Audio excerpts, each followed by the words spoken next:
Overpaying for anything sucks, especially socks, so why pay $45 for a single pair of grip socks when you can spend less than half? Pure Grip Socks Pro feature our best materials for optimal fit, moisture wicking, and performance at a fair price, just $16.99 a pair at puregripsocks.com. About 6 months ago, I made a tier list ranking all the latest football boots of 2022. Since then, a bunch of new boots have come out, so I figured I would update that list. With the list being made up exclusively of top-end models that are current and readily available, meaning that anything limited edition and sold out will not be featured on this list. So, based on my own personal experiences and opinions with all of these football boots, I'm going to share what I like and don't like about pretty much all of these models and ranking them accordingly. Keep in mind, these are my opinions. Feel free to disagree and share your own down below in the comments section. And of course, if you're interested in any of the boots that I'm talking about in today's video, you can pick them all up below their normal retail prices by way of some exclusive SR4U coupon codes by checking out the links down below. And really quickly, drop a like if you enjoy the content, subscribe if you haven't already, and without further ado, here is the updated football boot tier list of 2022. The Puma Ultra Ultimate is the latest speed offering from the Puma brand, and the Ultra line being one that I've been a big fan of since it was introduced 4 generations ago. This is probably the first complete redesign in that it's a new upper as well as a new sole plate and stud pattern tooling. It also maintains the same $200 retail price, so from an affordability standpoint at the top end level, it's actually really well priced. However, it gains weight from the previous generation. I don't find them as comfortable. The touch on the ball, I think, is fairly unremarkable compared to other speed boot uppers that are out there. And as an overall package, I'm just not really blown away by any one thing in particular. There's nothing about it that really stands out, which is why I think they're solid football boots, but can't really be higher than B tier. The Nike Tiempo Legend 9 Elite is one of those football boots that does everything really well. For its $230 retail price, I think it's pretty decent value for money considering how expensive top-end football boots from the big brands have gotten. I like the fact that it's a majority kangaroo leather upper. The memory foam inserts, I think, add to that overall padded feel. Unlike so many boots that are out there right now, these are not overly thin, which you might hate, but you might also love. It's unique in that regard. They fit extremely well. They're really comfortable. They're lighter than you'd expect them to be based on how they look. And again, it's just a very well-rounded product. For me, the Tiempo Legend 9 Elite is easily A tier. The Puma King Platinum 21 is the one football boot on this entire tier list that truly has no redeeming qualities about it. I wouldn't recommend these to anybody, even if they were on sale. They normally retail for $200, and for that price, it sounds alright in that it's a kangaroo leather upper. You have this knitted tongue construction across the top of the foot, sole plate tooling that looks relatively speedy, but in comparison to the original King Platinum, they are worse in every single way. For kangaroo leather football boots, the upper is not particularly soft. This is simply the worst kangaroo leather on any football boot currently available. They don't fit particularly well. They're bulky. They're not anywhere near as comfortable as they should be. And they've also gained a significant amount of weight over the original King Platinum. For $200, for even $100, I think there are better options out there. The King Platinum 21 is simply F tier. The Adidas X Speedportal.1 is the latest in laceless speed boots from the 3 stripes, retailing for $280, also making it the most expensive of the top-end speed boots available from the big 3 brands in Nike, Adidas, and Puma. When you compare it to the Speedflow Plus that it replaces, that I ranked in the S tier, I feel like this is a little bit of a step backwards in that the shape I don't think fits as well. The tension from this laceless system is significantly worse, meaning that the lockdown and general feel of this football boot when it comes to accelerating and changing direction, they simply don't feel as responsive or stable. The new construction in the heel, I also think, is a big step backwards, and what they've changed in the sole plate just makes the boot feel a little bit less special with this newer Carbitex insert. It's not that they're bad football boots in any way, but I definitely don't think they're as good as the model they replace. The Speedportal Plus, in my opinion, is B tier.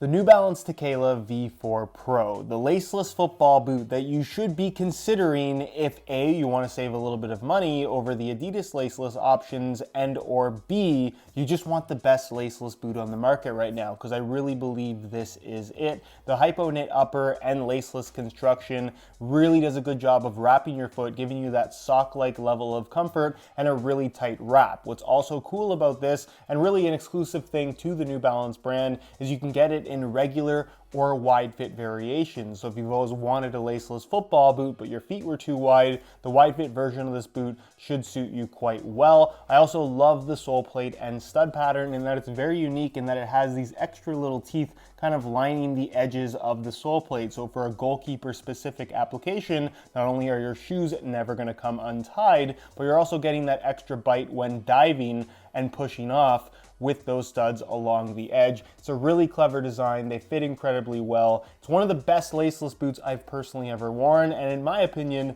better than anything Adidas currently has on offer. Also retailing for $225 rather than $275 plus. For me, the Tekela V4 Pro is A tier. The made in Japan Mizuno Morelia Neo 3 Beta. This is a top quality football boot in every sense of the word. However, it's also the most expensive regular model football boot on the market by quite a large margin, retailing for $320. Are they worth that price? Well, yes and no. And previously I ranked this in S tier. I still think it's perfectly fair to rank this as an S tier football boot, but there is one other product that I think actually bumps this down a little bit. I love the kangaroo leather. It's some of the nicest leather you're gonna find, and in the speed boot category, that is fairly unique. The textile as well as the elasticated knit, creating this one-piece enclosure, wraps your foot really nicely. They're remarkably comfortable. They're lightweight. The conical stud pattern, I think, is something that's also really unique to the speed boot category, and the made in Japan quality is simply unmatched by any other brand. The price tag is undeniably steep, but for me, because of one other football boot, this drops from S tier to A tier. The Adidas Predator Edge 0.1, whether it's the low cut like I have here or the mid cut model, they're effectively the same, it's just with or without a collar, is a football boot that I want to love so bad. The additional grip provided by these zone skin rubber elements scattered across the upper is undeniably fantastic and significantly more than what you're going to find from any other football boot. Hitting a ball in these, trying to curl the ball, you just generate spin so much more easily. Unfortunately, almost everything else about this football boot is just disappointing. The prime knit base to the upper is stiff and rigid. The shape of this boot is too wide, has too much volume, and because of the rigidity of this upper, as well as the positioning of the lacing system, while the lockdown is great, it feels hard and uncomfortable against your feet, which is unacceptable considering that these retail for $250. The sole plate and stud pattern I actually quite like, but then it's also filled with gimmicky things like this tungsten weight at the tip of the toe that I removed in a video not that long ago and found out it only weighs 4 grams, which is basically nothing. You could have some dirt stuck to the bottom of your studs that will weigh more than that. For me, I just find that the lack of comfort and poor fit that these have is such a disappointment. It makes me not want to wear them at all. Like I ranked them earlier in the year, the Edge 0.1, low or mid, is D tier.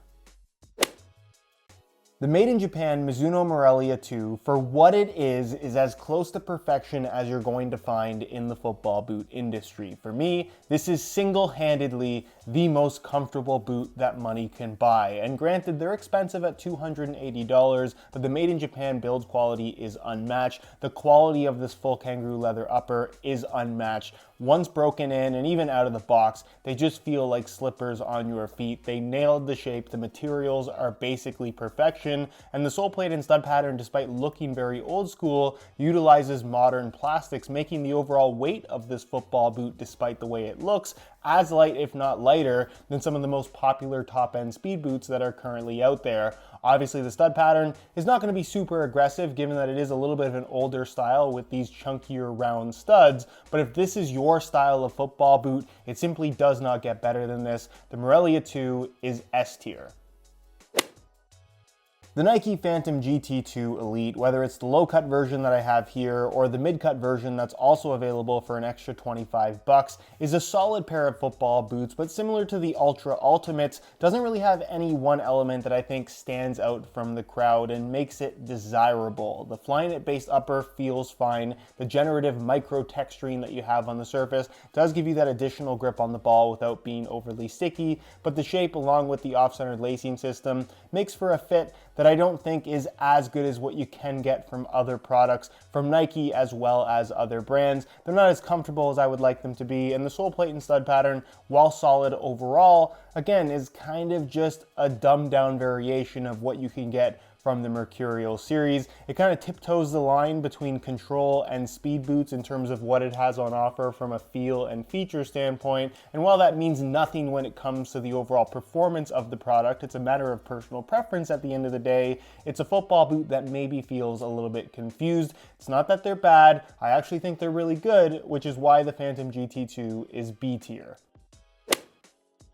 The Adidas Copa Sense Plus is a football boot with great intentions that unfortunately its couple of highlights do not outweigh the downsides of this overall design, in that the sole plate and stud pattern is significantly chunkier than it should be, and the discomfort that you get from these kind of memory foam pods in the heel called Sense Pods just makes for an overall experience that I don't think is as good as you can get for the same amount of money or less, being that this football boot retails for $275. Also, for something that bears the Copa name, you expect a leather feel on the ball, and you do get some really nice thin kangaroo leather in part of the forefoot and toe box area, but the majority of this football boot is made up of a really thick piece of memory foam right here and a bunch of elasticated prime knit. It wraps your foot really nicely, but again, the grabbing of these pads and the heel liner in general against your heel can lead to blisters, can lead to a lot of discomfort for most people who have tried these out. And for me, especially for the money,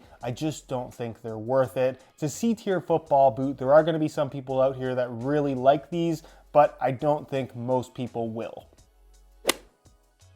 The classic Adidas Copa Mundial, it's been around forever. It's obviously not for everybody anymore, but it is undeniably an S-tier football boot. I'm not going to argue about it. The Puma Future Z 1.4 is an excellent pair of football boots, and in my opinion, a huge improvement over the original Future Z design concept, in that this upper just has so much more flow to it. The softness of this knit-based synthetic material is incredible on feet, very comfortable, very sock-like. The unique lacing system and elasticated knit material you have across the top of the foot really creates a ton of tension in all the areas at the top, but none of it down low. So if you really struggle with kind of the arch of your foot feeling like it's being suffocated and squeezed, this is a design that's going to take all of that away. I also like the fact, even though I do think the boots are worse without the laces, but you do have the option to wear these as laceless football boots according to Puma. I would personally recommend keeping them in, however. And then the sole plate and stud pattern remains unchanged from the previous generation of Future Z, but is still overall really solid. For me, the Future Z 1.4 is an A-tier football boot. The Adidas Copa Sense.1 just isn't very good when you compare it to almost any of its competition other than the Puma King Platinum 21. The amount of kangaroo leather you get on a football boot that is branded as a Copa is laughable. There's even less on the .1 when compared to the Plus, and the central lacing system and synthetic material they've used through the midfoot is incredibly stiff and rigid. The heel lining has the same issue as the Sense Plus in that it's just super uncomfortable, and the sole plate and stud pattern is much bulkier than it needs to be. For $225, there are significantly better football boots for the same amount of money and significantly less. I'm not really sure why you would buy these. If you have the opportunity to try on other options, you're going to notice immediately that they just feel better. For me, the Copa Sense.1 is a D-tier football boot.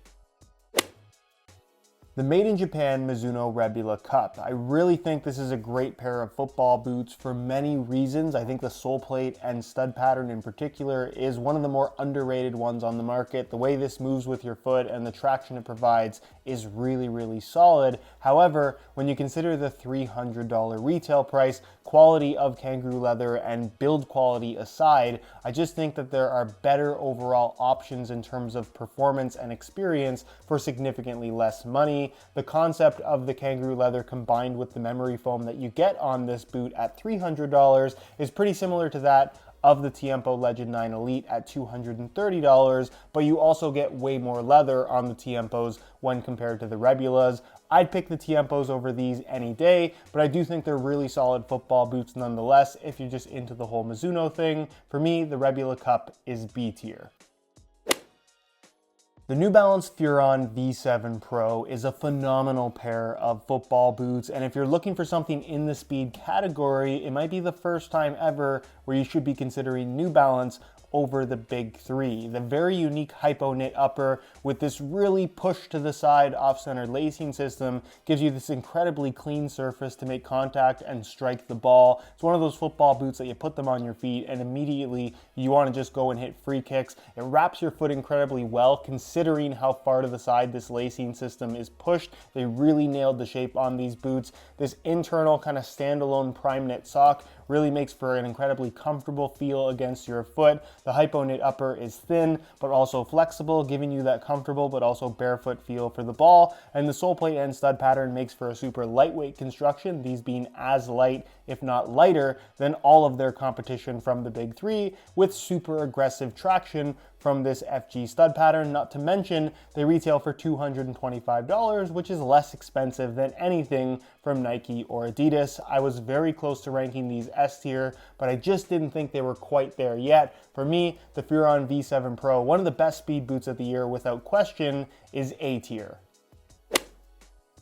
The New Balance 442 version 2 Pro. Compared to the original 442, this is an improvement in every single way. For $130, making this more of a value for money focused model, you're getting kangaroo leather through the forefoot and toe box area. Depending on the colorway, you're gonna get some leather through the midfoot as well. It's a fairly traditional standard design with a central lacing system and standalone tongue that runs nice and deep, but with a shape with the laces tied tight that wraps your foot incredibly well and also just feels so comfortable. The sole plate and stud pattern is something that you'd expect to find on a $200+ football boot, and also brings the overall weight of this boot down significantly, putting it in the same weight range as most $250+ speed boots. For the money, these are really hard to beat, and again, being that it's New Balance, you have the option of regular or wide fit variations, so there's pretty much a version for just about anybody. For me, the New Balance 442 version 2 is as good as football boots that cost twice as much,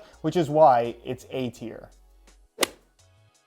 The Nike Premier 3 is another awesome value for money option that still delivers in terms of top end quality. You're going to get a kangaroo leather upper, a more traditional central lacing system and standalone tongue construction, the fold over flap that is very old school Tiempo, and a sole plate and stud pattern that when compared to the 442 from New Balance is that much more traditional and just a little bit less aggressive. They retail for $110, which is extremely affordable by modern day football boot standards. And if you're just looking for something super simple, you are not going to be unhappy with the Nike Premier 3. Like I ranked the Premier 2 earlier in the year, the Premier 3, which changes almost nothing significant, is still an A tier football boot.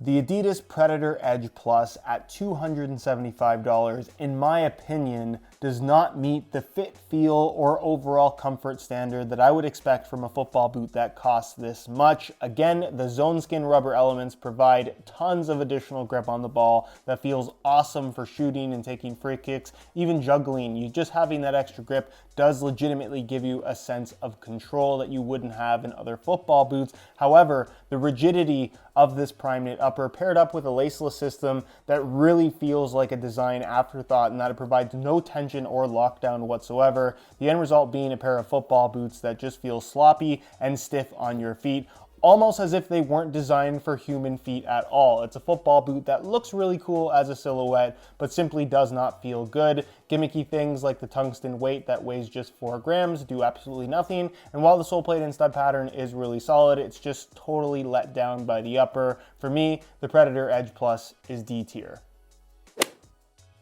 The The made in Japan Mizuno Morelia Neo 3. This is the non-beta version of Mizuno's top-end speed boot, which as you can see, maintains the same sole plate and stud pattern, maintains the same kangaroo leather, maintains the same made in Japan build quality, but swaps out the one-piece construction for a more traditional Morelia Neo layout, where you have a central lacing system with a standalone synthetic tongue and kind of like a thin synthetic leather material running through the midfoot rather than the textile-based stuff. This being significantly softer, the standalone tongue making for better overall adjustability and, in my opinion, a better overall wrap on your foot with the laces tied tight. And instead of retailing for $320 like the beta, granted, while still expensive, they are $30 less at $290. For me, I prefer this over the beta variation. It's the reason why those got knocked down from S tier to A tier, which is why I put the Morelia Neo 3 non-beta as the S tier football boot. The Nike Mercurial Vapor 15 Elite. With every new generation of Mercurial, there are high expectations, and I feel like Nike have actually met those high expectations for the first time in a while with the Vapor 15. The introduction of their Air Zoom tech in this 3/4 length zoom unit that runs basically from the tip of your toe to the base of your heel makes the world of difference and such a unique feel underfoot when compared to any other football boot that I've ever tried. There's a comfort element, there's a springy element, there's the cushion of a running shoe with the responsiveness of a Mercurial incorporated into a low-profile football boot that is somehow lighter than the previous generation. The Vaporposit Plus upper is not that different from what we had before, but refined in such a way that arguably feels a little bit better. It's comfortable, it wraps your foot, it's incredibly responsive with the laces tied tight. The price remains at $250, where honestly, knowing what Nike has done in the past, I'd expect with the implementation of this new technology for them to hike the price up, but they didn't do that. And the new rework stud pattern, well, I don't think it's quite as aggressive as the previous generation. It's still up there with just about anything and provides tons of bite when pushing off in any direction. From a technology perspective, not only is this impressive, but it's also incredibly functional. If I could take this Air Zoom tech and put it in any football boot, I totally would. For me, this is game changing. We're gonna see a lot more of this technology from Nike and I'm very excited about it. The Vapor 15 Elite is easily S tier. The Adidas X Speedportal.1 has some huge shoes to fill in that it's the replacement for the Speedflow.1, what I think a lot of people would agree was one of the best speed boots ever to come out of the Adidas brand. The updates to the sole plate with this Speed Frame 2.0 and the Carbotex insert still feels really good. I'd still make the argument that it's not quite as snappy, it's a little bit less stiff than what we had from the previous generation, but overall still feels really good. And of course the lacing system when compared to the Speedportal Plus does make the lockdown and responsiveness significantly better. However, the Speedskin 2.0 upper that you're going to find on the upper feels so much more plasticky and rigid when compared to the Plus model. And if you compare it to the Speedflow, while there's definitely more security because of the stiffer feel to this synthetic, they're simply not as comfortable as the Speedflow.1 was. Not to mention the extra bulk in the heel is something that I'm personally not a big fan of. They've gone up a little bit in weight, and at $250, I don't think that the price is reasonable enough to really justify these over something like the Mercurial Vapor 15 or even the New Balance Furon V7 Pro. I think they're really solid football boots, but if we're comparing them to past Adidas models, they compare more closely to X Ghosted than they do Speedflow, which for me is a bit of a disappointment. Good overall football boots, but they can't be any higher than B tier. The Nike Mercurial Superfly 9 Elite, effectively the mid-cut variation of the Vapor 15, which retails for $275 rather than $250. So for an extra 25 bucks, you're getting this mid-cut Flyknit collar that I do think is an improvement over the previous generation from a looks and feel perspective, although it really doesn't offer any performance benefit. Aesthetically, I think the Superfly is better looking than the Vapor this year, but other than that, there's really nothing more that it adds to the overall experience or performance. They're awesome football boots just like the Vapor. The Superfly 9 is easily S tier.